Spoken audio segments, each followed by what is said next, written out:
নমস্কার, আপনারা দেখছেন আমুদরিয়া নিউজ, সঙ্গে আমি সৌমদীপ। পবিত্র হজের আর বেশি দেরি নেই। মক্কা মদিনায় ইতিমধ্যেই হজ যাত্রীরা অধিকাংশ পৌঁছে গিয়েছেন। সকলে যাতে সুন্দরভাবে হজ পালন করতে পারেন সেজন্য সেই দেশের সরকারের পক্ষ থেকে সকলকেই বাড়তি সতর্কতা নিতে বলা হয়েছে। সরকারি তরফে জানানো হয়েছে, হজে গিয়ে অসুস্থ হয়ে পড়লে হজের বিধানগুলো সঠিকভাবে পালন করা সম্ভব নাও হতে পারে। তাই সকলকে অতি মাত্রায় স্বাস্থ্য সচেতন থাকতে অনুরোধ করা হয়েছে। হজ যাত্রীদের মধ্যে যাদের সুগার, ব্লাড প্রেশারের অসুখ রয়েছে তাদের যথেষ্ট পরিমাণ ওষুধ রাখতে বলা হয়েছে। পেটের রোগে যারা ভুগছেন তাদের গ্যাসের ওষুধ রাখার পরামর্শ দেওয়া হয়েছে। আয়োজক দেশের পক্ষ থেকে জানানো হয়েছে, হজের সময় প্রচন্ড ভিড় থাকে, দাবদাহ মারাত্মক থাকে। উপরন্তু দীর্ঘ পথে বিশ্রামের তেমন জায়গা নেই। অনেক সময় টানা হাঁটতে হয়, অনেক সময় আবার দাঁড়িয়ে থাকতে হয় রোদের মধ্যে।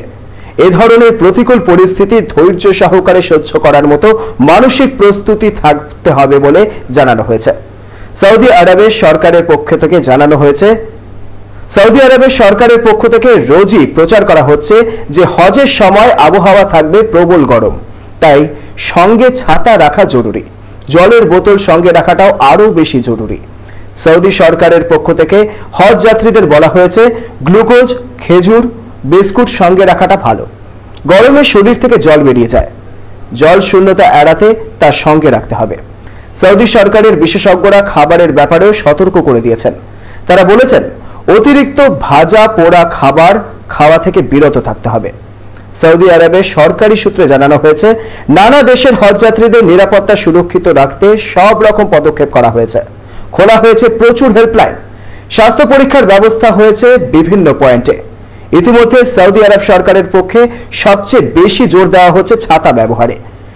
সরকারি তরফে যে প্রচার হচ্ছে তাতে হজ যাত্রীদের বলা হয়েছে, ছাতা ব্যবহার করলে প্রবল দাবদাহজনিত অসুস্থতার হাত থেকে রেহাই পাওয়া সহজ হবে। আপাতত এ পর্যন্তই। আবার আগামীকাল পবিত্র হজ বিষয়ক খবর নিয়ে ফিরবো আপনাদের সামনে।